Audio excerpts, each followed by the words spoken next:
If you want to see a film that simultaneously depicts the horrors of man's excessive barbarism, but also the indomitable spirit of human resilience, you have to watch The Mauritanian.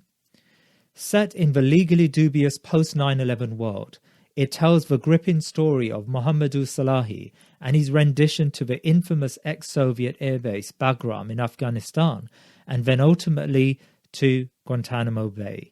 Slahi was falsely accused of links to Al-Qaeda, and without recourse to due process or international treaties and conventions, and the so-called cherished principles of the US Constitution, he ended up spending 14 long years in Camp X-Ray.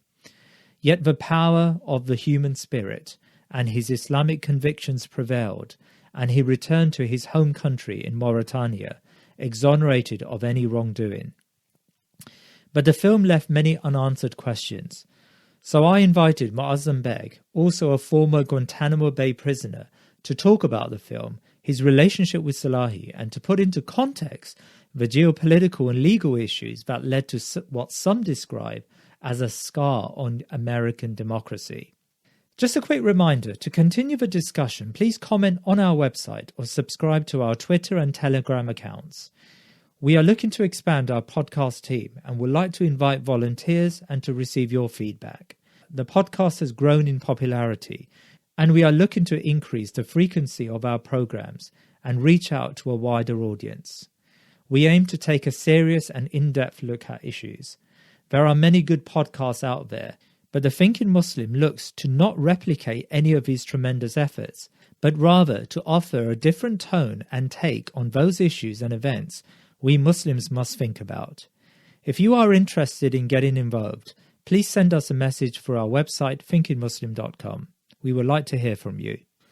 So Moazzam Begg, assalamu alaikum wa rahmatullah, and welcome back to the Thinking Muslim podcast. Wa alaikum assalam wa rahmatullahi wa barakatuh, brother. It's my absolute pleasure to be speaking to you again. Well, Jazakallah khair for coming onto my show. Now, I've invited you to talk about The Mauritanian. This is a film that's just come out on Amazon Prime, and it's got an all-star cast, and its central protagonist, Mohamedou Ould Slahi, a man who was rendered from his home in Mauritania to Guantanamo Bay. Can you bring us up to speed? Who is Mohamedou Ould Slahi, and why a film about his life? Yeah, so Bismillah ar-Rahman ar-Rahim. The film The Mauritanian is essentially based on Mohamedou Ould Slahi's book or prison memoir, which is called Guantanamo Diary.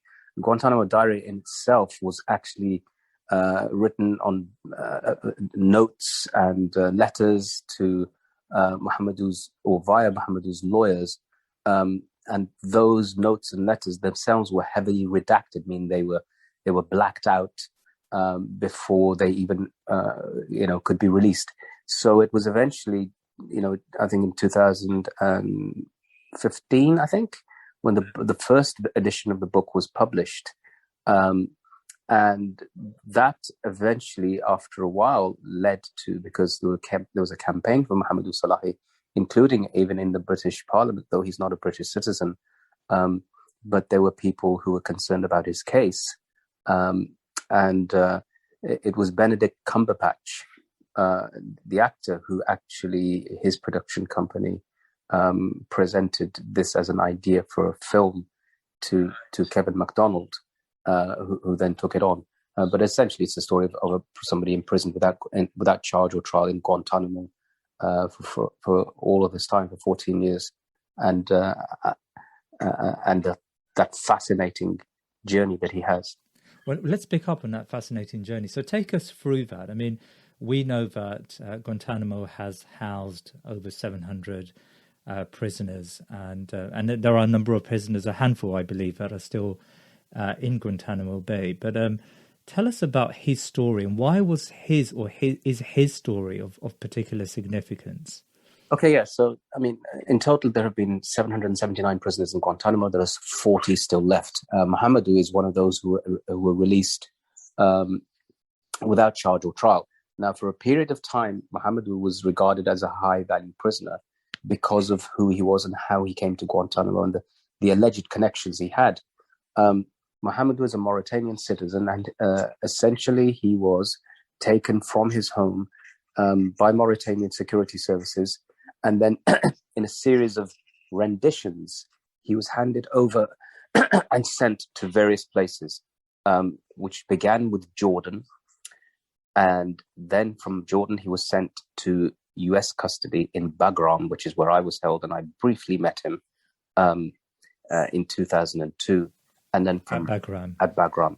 And then from there, he was sent to Guantanamo, where he remained until he was released in 2016. So the whole point of his imprisonment has been based upon the fact that he is the cousin of somebody known as Abu Hafs al-Mauritani, who is a Mauritanian scholar who was, for a period of time, very close with Osama bin Laden and was one of their kind of religious scholars, as it were. And so that essentially became one of the reasons that connected him to Al-Qaeda. And the other one was that he had been in Afghanistan in the early 90s, late 80s, at the time of the Soviet Union. And he had volunteered to help in the fight against them. But essentially, by the time that he was kidnapped and sent renditioned, he no longer had that connection in the way that the Americans believed he had. So I suppose the Americans were stitching together a series of so-called circumstantial evidences. You know, his cousin has some profile in Al-Qaeda. He's been to Afghanistan, albeit during the time when the Soviets were on the Mujahideen were on the side of the Americans, or the Americans were helping the fight against the Soviets. Yeah. But also he lived in Germany for a while, and of course, yeah, that's right. Yeah, so he was a very intelligent, very bright young man, and he's one of the the handful of, in fact, no other person from his family left to go to the West. His father had, in fact, actually been a camel herder, and that's not even a cliche for somebody from the Arabian desert. And so he had won a scholarship to go and study in Germany, and it is in Germany where he came across, or people who were connected to 9/11 stayed in his place for one night. So all of these, there are kind of coincidences in a sense, but they are also they have no impact at all, really, in him being connected to terrorism. There's no nothing tangible about that. These are just things that happen. They mean nothing to him, but they mean a lot to the Americans, who are deeply, at the time when it happens, after 9/11, suspicious of everybody. And for them, this fit the profile. And then what they did to him next is unbelievable. Even when I saw the film, I didn't realize what he had gone through.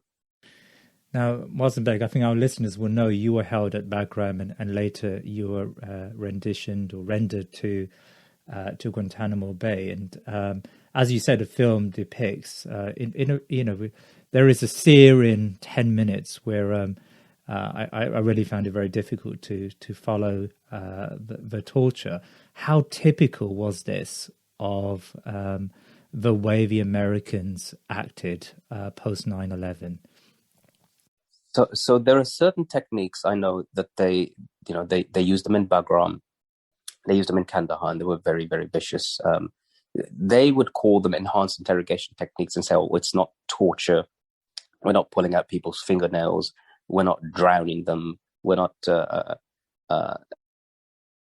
doing those things." But actually, in real terms, they were just on the tip of it. And in fact, in Mohamedou's case, I didn't know that they'd actually tried to, simulate drowning with him until I saw the film. I didn't know that they had broken his ribs. I didn't know of the nature in detail of the sexual assault against him. So all of those things, I think they were more than what normally happens. But having said that, in particular, so there was a case of a particular prisoner. His name was Mohamedou Ould, who's still in Guantanamo.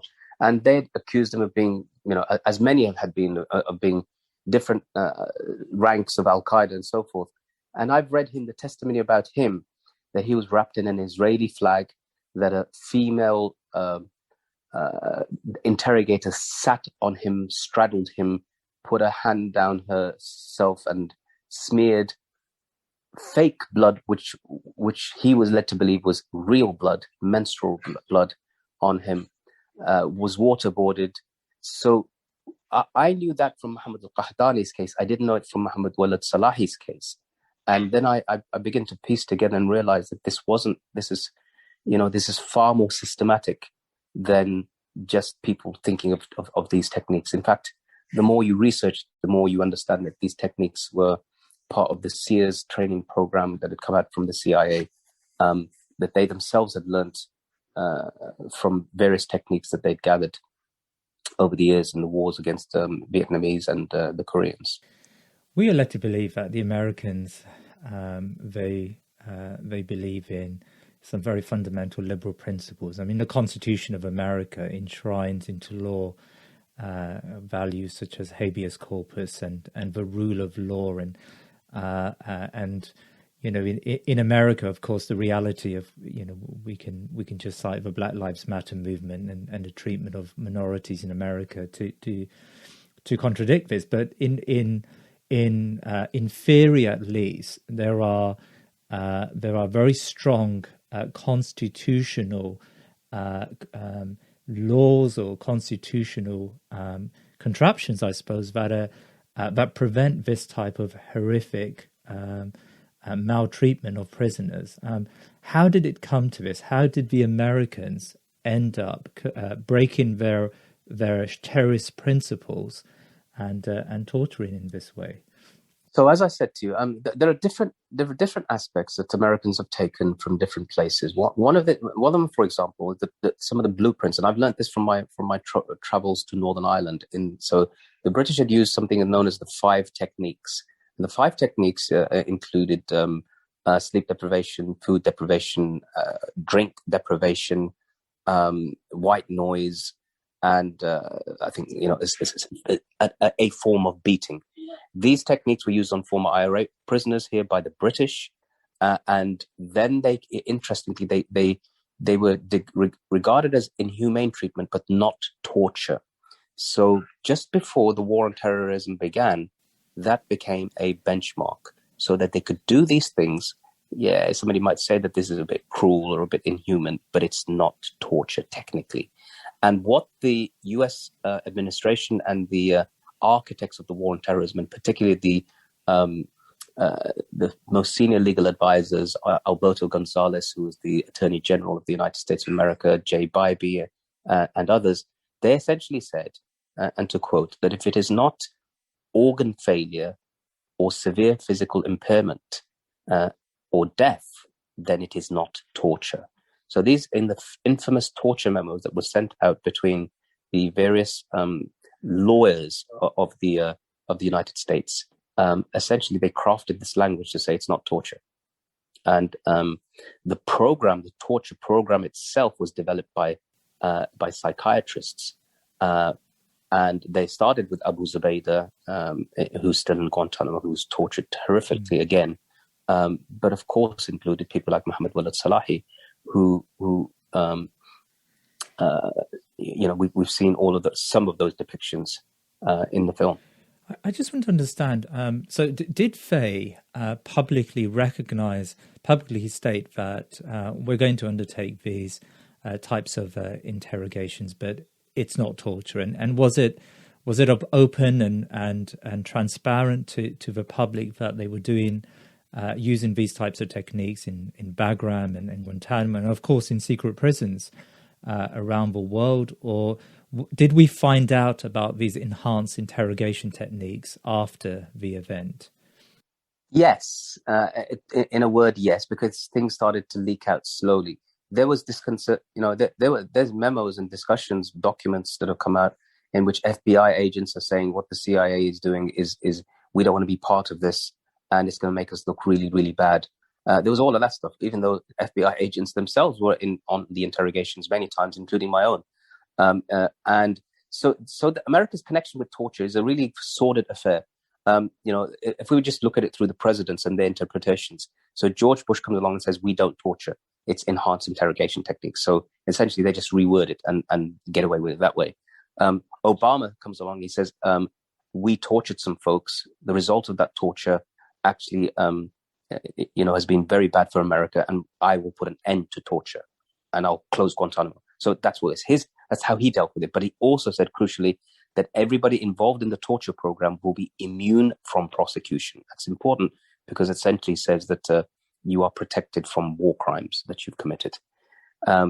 And then, because this constitutional lawyer, who is Obama, grants that immunity to the torturers, even though he says torture is bad for America, Donald Trump, when he comes along, he says, I believe torture works. I would waterboard and do a whole lot more. And torturing these people is the right thing to do. And he can say that without any sense of irony or fear of being labeled, because torture is not a crime now. And that's how far it's become. Essentially, when you're the United States government, you can torture people and you can get away with it. You can produce a 6,000-page report, which was done by Senator Dianne Feinstein in 2014, which detailed the case of 119 prisoners, including, I think, Mohamedou Ould Slahi, and how they'd been terribly tortured. And you can do this exercise in openness and transparency and say, oh, look, we tortured some people. We've learned lessons. Now we're going to move on. And not a single person gets any accountability or prosecution. I mean, just to pick up on that last point, Barack Obama was very critical of the torture that was conducted under his predecessor, and he called for an end to this type of activity. And I think he put in some safeguards as well to prevent it happening ever again. I mean, how genuine was he in preventing this level of this type of physical and psychological harm? Well, he said, we will put an end to torture and that we'll close Guantanamo and the secret detention sites. Well, he did, but in the most insidious way. So whilst people were being detained without charge or trial extrajudicially by his predecessor Bush, all he did was to kill them without charge or trial. So he wasn't torturing them; he was just killing them. And how he did that was through the drone program, through the unmanned aerial vehicles, as they're called. And literally, if a person comes up on the list as a suspect, remember, a person's a suspect. Nobody knows that this person has committed a crime or not. So then this drone war begins, and it becomes an extrajudicial killing process right across. It began with Afghanistan, but it goes then right to Pakistan, Somalia, Syria, Libya, right across the Muslim world. In the film, we see that Slahi is almost in a legal black hole. No one knows he's held in Guantanamo Bay, and it's only the efforts of a lawyer and her inquisitive nature and her desire to find out that leads to him being named as someone who's been held, but for a period of time. I think it was 3 years, if I remember right. His mother, his family just didn't know where he was and whether he was alive or not. I mean, is that typical of Guantanamo prisoners? I mean, in your case, for example, how quickly did the world outside, did your family know that you were at Guantanamo Bay? They found out eventually. I mean, my family knew I was kidnapped because my story, I actually had a phone in my pocket when I was kidnapped and managed to make a phone call before the battery died. And so I told my father the Americans present, but he didn't know I was in Guantanamo until he received a message from the Red Cross, which was several months later. I mean, I think it was a year later, in fact. So yeah, it's very typical. It's very, very typical. This incommunicado detention, that's what it's essentially called, is that where you are cut off from the rest of the world, from your family, from lawyers, from the media, from anybody. In fact, there are some prisoners who were actually cut off from the Red Cross themselves. So that means that you had no access to anybody outside at all. And this is something that the United States has specialized in Guantanamo. And what about international law? The Geneva Convention is something that's often cited as a multilateral treaty, I suppose, convention that's signed by the majority of countries, and that guarantees the humane treatment of prisoners. I mean, did the Bush administration not recognize, or even the Obama administration after, recognize the need to follow the Geneva Convention? So one of the things that I learned, I learned about the conventions myself because of my own incarceration, but is that immediately you are required to, especially if you're in a conflict zone, although it must be said, a large number of prisoners were not taken from conflict zones. I was taken from Pakistan, which was not in conflict. Mohamedou was taken from Mauritania, was in conflict. I know others who were taken from Azerbaijan, Morocco, Indonesia, Gambia, Zambia. So this was part of the global war on terrorism, where America essentially says that the world is the battlefield, and we can exercise our rights at warfare anywhere. But essentially, the Americans crafted this very, very carefully so that none of these conventions really applied. So what they said is that you are now enemy combatants. You're not a prisoner of war, which is very distinct to the Geneva Convention, and Article 3 hearings don't apply to you, where early on a court is required to determine within days, literally, of whether you are a combatant, a non-combatant, a civilian, non-participant, all of those sorts of things. They determine very quickly so that they can sift through who is and who shouldn't be there as part of any conflict. They didn't do that at all. And that's why you had people held in Guantanamo for years on end who were non-combatants. They had no connection to any hostile activities. And in some cases, the irony is that those who were combatants, i.e. from Taliban and other Al-Qaeda members, were released before those who were from countries that you couldn't return them to because there's conflict in those countries. But that person is not a combatant. So he remains in Guantanamo while the actual combatants get freed. And were these combatants also labeled unlawful or enemy combatants? So... Yeah, so everybody everybody had that label. The first term they used to describe us was unlawful enemy aliens. That in itself seems a ridiculous terminology. But then the next one was enemy combatants, and this is how confused the Americans were, because they issued enemy prisoner of war cards initially. I had one myself in Kandahar. And that would have been under their role as under the Geneva Conventions. They recognized their mistake very, very early on, and they took back those cards from us, and they just gave us little cards with numbers on, because that essentially would have said that we are prisoners of war and would have to be treated as such. And prisoners of war are supposed to be exchanged at the end of hostilities. And they announced the end of hostilities when the Taliban had fallen. But how did they justify to the outside world that these prisoners in Afghanistan were going to be treated differently to how prisoners were treated during the Second World War or others? It's actually Nazi terminology. The Nazis, when they captured members of the French resistance, they treated them as spies and shot them and killed them because they said they are not in uniform. And so here, Afghanistan, all the various parties and factions there, they dress very traditionally, even in battle. So the argument about being, imposing this kind of Western way of, you must all be in a particular type of uniform with insignia, etc., wouldn't have applied to the Northern Alliance, who were actually allied with the West. So it was just make your rules up as you go along. Literally, there were none of these conformed to the military code of justice or the army training manual, military manual.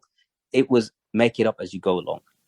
Now, in the film, a relationship develops between Slahi and another man from Marseille, and I think in the film we never learn his name, or we may learn it towards the end. But he's called Marseille, or by where he's come from, and there is a very strong relationship or a bond that develops between the two. Now, at one stage, sorry for the spoiler for our listeners, but at one stage we find out that he has passed away and he died in his cell, but it's left open as to the cause of his death. Can you shed some light on this? What do we know why or how he died?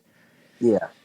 So I've been meaning to speak to Mohamedou about this, to ask him about this, because it's troubled me as well.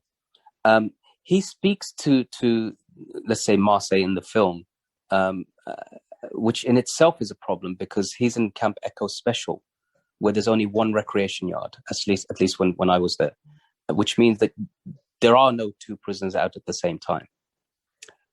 And I wasn't sure. And then on top of that, I checked to see, was there a prisoner from Marseille who died? And there isn't one. I know there's no French prisoners. There were French prisoners, but there is none that has died in Guantanamo.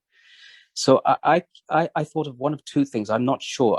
I get the sense is that it could have been them playing tricks with him and playing mind games with him and pretending. Or it could be something else. I'm not totally sure. But I don't... my information says to me that there was no French prisoner who died. So was that common for prisoners to die? I mean, when you were there, did you hear stories of prisoners who had passed away? Yeah, well, so 9 prisoners have passed away in Guantanamo. They actually made a cemetery in Guantanamo, but they have not thus far actually used it. They've sent back the bodies. I think probably one of the most... in 2005, just shortly after I was released, 3 prisoners died. The Americans claim they hanged themselves. The prisoners say that they were killed. Some former soldiers, US guardsmen, say that they were killed. Also, there's a big debate about it. But one of them was a young man called Talal al-Zahrani, and he was 17 when he first taken to Guantanamo. Oh, yeah. And by the time he died, he was I think 21. And his father actually was the chief of police of the city of Medina, and his name is Talal al-Zahrani. If you go onto the Cage website, you'll see this amazing interview I've done with him. What an amazing character, actually. And the father told me that when his son came back to Medina, he came back without a throat. He had no throat. The throat had been removed. And there was, I think, 5,000 people who attended the janazah. And the man is a very dignified father. The father's a very, very dignified man. And I said to him that you have my condolences. And he responded by saying, listen, my son, I don't need condolences. I believe my son is in paradise. Why would you need to give me condolences about that? So that was his kind of outlook and take. And there's a film about him as well. It's called Death in Camp X-Ray. It was made by a Norwegian filmmaker that your listeners could watch. And have the Americans ever admitted to these deaths? No, the Americans have said, and I quote, they say that these people have killed themselves, which is an act of asymmetrical warfare. They've actually said that these people have killed themselves and they did it because it's some kind of twisted form of warfare. The film is quite grueling at times, but actually this film focuses on of course this one prisoner, Mohamedou Slahi, and it tells us something about his spirit and his ability to endure and his... I mean, he was held for 14 years, yet he remained optimistic and sometimes even playful with his interrogators. What accounts for that? How did this man who was so ill-treated by the Americans, how did he remain so constant and how did his spirit remain so strong throughout this period? One of the things that unfortunately the film can't do, doesn't do, is show other prisoners and his relationship with those other prisoners. And I think that's a crucial part of any prisoner's experience, unless and I know people have been held in solitary confinement for many, many years of their incarceration, including myself. I spent almost 2 years in solitary. But your connection with other prisoners really has a massive effect on you in terms of spiritually, emotionally, physically, mentally, and all of those things, as does the role of the guards and the soldiers. Less so the interrogators. The interrogators there's still in my experience at least, there's always an adversarial, well, not always, but there's a sense that these people here, they're not my friends. They've come to get something from me. And not all interrogators are as bad as one another. But initially, in the first few years, the treatment was pretty terrible. In the midst of that, you find soldiers, as did Mohamedou, and I think this is one of the unique aspects to his story, is that he befriends a soldier, and that soldier remembers him. Because they leave, of course, after a year or so. Nobody's there usually for a longer than a year tour of duty. But it sticks in the soldier's mind, even though you as the prisoner, because you're there for so long. There's a new set of guards that come along. You've got to start the process with them from scratch. Everything, any friendships you build up, they've all wiped out. So you've got to start again, and you've got to do that again. I did that for 3 years. Mohamedou did that for 14 years. I don't know how. Can't even begin to think how he maintained a relationship with somebody 14 years or 13 years later that he'd met in the first year of his incarceration, and then to this day they are still friends. I mean, it's an amazing thing, and we've talked about the Americans, the United States, and its response to 9/11, and the years of the war on terror have been disastrous, I suspect, for Americans. Most Americans today see it as a bleak period for a mixture of different reasons. What does this tell us about American power in the world? What do these last 20 years tell us about America? I think America is polarized and it is bipolar. If you think about it, if you just look at how Obama comes along and the world is, there are people that are crying, about through joy that Obama can be elected to a country that has been built upon the backs of racism and slavery and the wiping out of Native Americans. And then here's an African man with the name Barack Hussein Obama at a time when there's a war on terrorism being elected to president. So there's the one side. Then the other side is America elects a guy who is hailed by the Ku Klux Klan as their man in the White House that follows him. So America's bipolar. I don't know which other way to describe it. And in the midst of all of that, with its own convulsions of the Black Lives Matter movements and all the other the things that are happening there, America is trying to establish itself as some kind of a nation that has laws and principles that it can export to the rest of the world.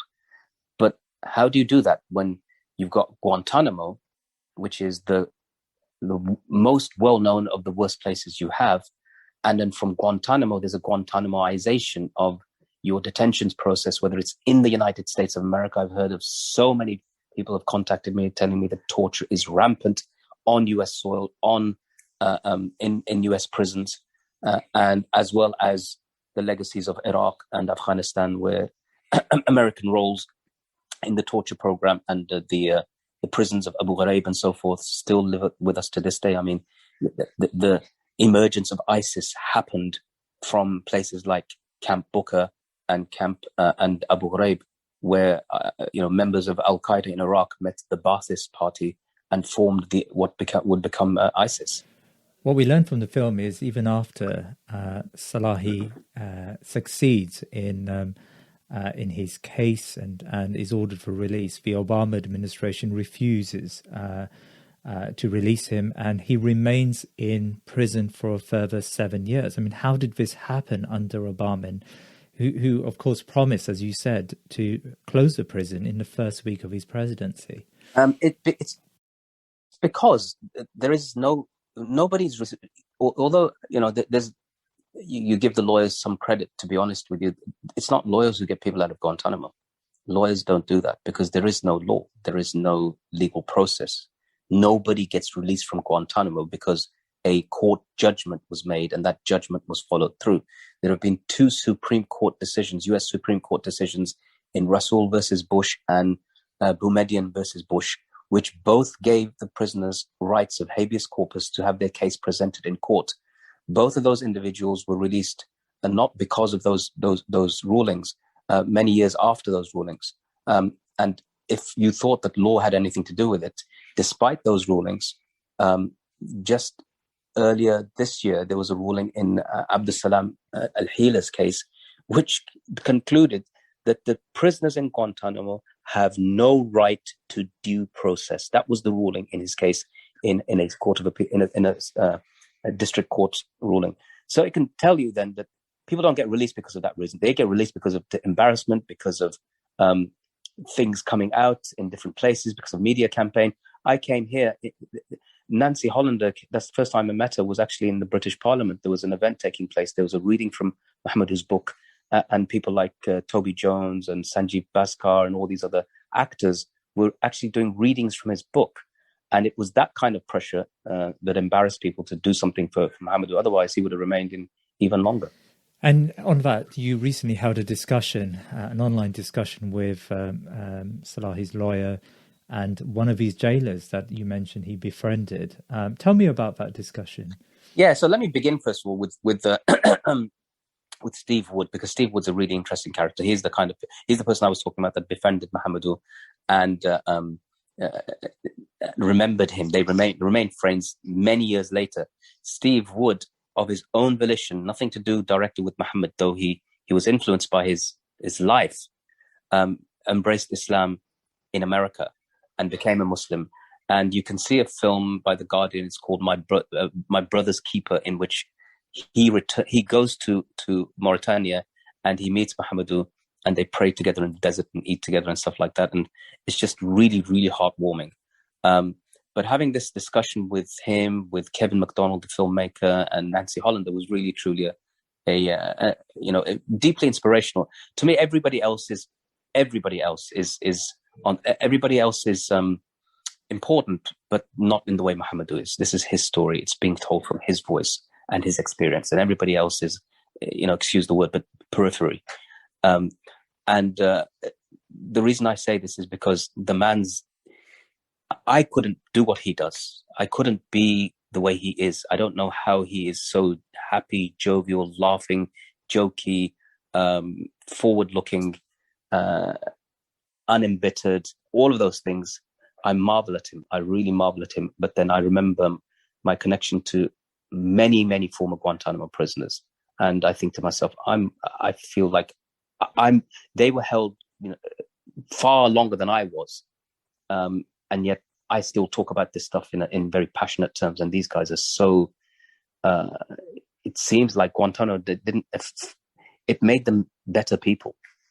That's the only thing I can say. And we Muslims have lived through a prolonged period of victimization and I suppose hatred from the war on terror, and we see that all across Europe, and it's never ending. And many of us have just become desensitized to the help of some well-meaning non-Muslims. And I think there is maybe it's a small minority, but there is a strand in the Muslim community that believe that these are kuffar. They're never going to work, help us in any way. And you hear that, especially amongst young people. And when you were talking about his jailer and his lawyer, these people did work and effectively worked to help him. Did you ever feel that way about and that bitter about the non-Muslims around you? No, I think it's wrong. I think that is an indoctrination that we have that is deeply problematic, and it is wrong. It's Islamically wrong. The person who protected the Prophet ﷺ for all of his own life and was Abu Talib, who was not even a Christian or a Jew. He was a polytheist. And the Quran actually bears witness to the fact that the Prophet ﷺ loved a polytheist. إِنَّكَ لَا تَهْدِي مَنْ أَحْبَبْتَ وَلَكِنَّ اللَّهَ يَهْدِي مَنْ يَشَاءُ. That you, O Prophet Muhammad ﷺ, cannot guide who you wish. Allah guides whoever He wishes. Meaning, you cannot guide who you love. Sorry, and that was Abu Talib. So my view is that we need lots and lots of Abu Talibs nowadays, where Muslims are getting targeted, and we should appreciate that. From non-Muslims, from wherever they happen to be, because that sense of protecting somebody can only have good results. And vice versa, if you show that, you can see through the actions of, as I said, there's been several former Guantanamo prisoners who accepted Islam. This is a soldier, who accepted Islam. And it was through watching the conduct of the prisoners. And that is crucial because Islam's role and our duty as Muslims isn't to hate people. It is to be a cause of their salvation. Now, the Americans acted in a way contrary to all known human values and that they profess to believe in. And we Muslims also profess to believe in a higher standard. Yet it is, I think, correct to say that torture is rife in the Muslim world, and just look at the Arab rulers and look at the actions of ISIS. Can you argue that, this is just the condition of human beings, and when human beings are emotionally disturbed, as we saw the Americans were after 9/11, they are going to act in this inhumane way? I think that's correct. The Muslim world, Mohamedou and I speak about this often. He says that no matter what the Americans did to me, it's if you just take one look at the Muslim world, you'll see Guantanamos everywhere, and unfortunately, he's right. And the Americans actually knew this, and that's why a lot of the torture they did was outsourced to places like Morocco, Egypt, Jordan, and so forth. I mean, why did they speak? One of the reasons they sent him to Jordan in itself was to try to extract information from him in ways that perhaps they wouldn't even do. But yes, you're right. This notion of having a higher set of standards and principles and morals. There are so many Quranic verses about torture, so many ayat of the Prophet ﷺ warning people that not to physically say torture. Allah, in one hadith, he says, "Inna Allah yu'adhib alladhina yu'adhibuna an-nasa fi dunya." Allah will torment those who torture people in this dunya. That's a clear hadith. So there are many injunctions against this. So we've got those principles; they already exist, and indeed we have them in the West. With there is an absolute prohibition on torture in international law in England, in the United States of America, everywhere. That's all good on paper, but in reality, do you do those things? The answer is that both sides do it, and therefore you have to beg the question: who has a stronger moral high ground? And the answer is neither. Neither do, because they both break their principles. And until we start to recognize that and have a little bit of humility, there's no point in claiming you have a higher moral principle when you can't apply it. And finally, Moazzam, what is Mohamedou Slahi doing now? You've mentioned that he's remained extremely optimistic, and his prison letters were released, and it became a best-selling book. But does he continue? I mean, the film talks a lot about his writing style and his ability to put into paper, in a very articulate way, his thoughts.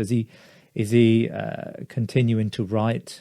Yeah, he's written another book. I've forgotten what the book's called now, but it is available if you do search on it on the Mauritanian. The book is now, there's a new version of his book itself called the Mauritanian, which is just essentially Guantanamo Diary renamed.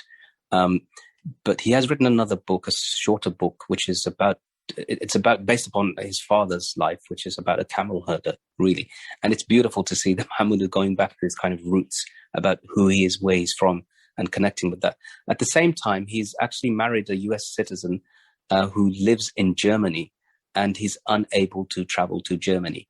Or indeed, Priti Patel here in the UK refused to give him a visa, saying that his presence here would not be conducive to the public good. And so he still continues to face that kind of sanctions from various governments that should have at least seen some kind of humanity in him. He was actually invited by Benedict Cumberbatch to come over to the UK to visit him and to do a tour and stuff, and that would have been a pleasure for us to go around with him. But so he still faces hurdles, still faces difficulties. He has a young son called Ahmed, who he can't see unless they come to visit him in Mauritania from Germany. So he still has those struggles, and they're, I guess, part and parcel of the ongoing struggle of being a former Guantanamo prisoner. Jazakallah khair, Moazzam Begg. It's been fascinating to hear about, and I would advise everyone to watch this film. Barakallah feek, my pleasure.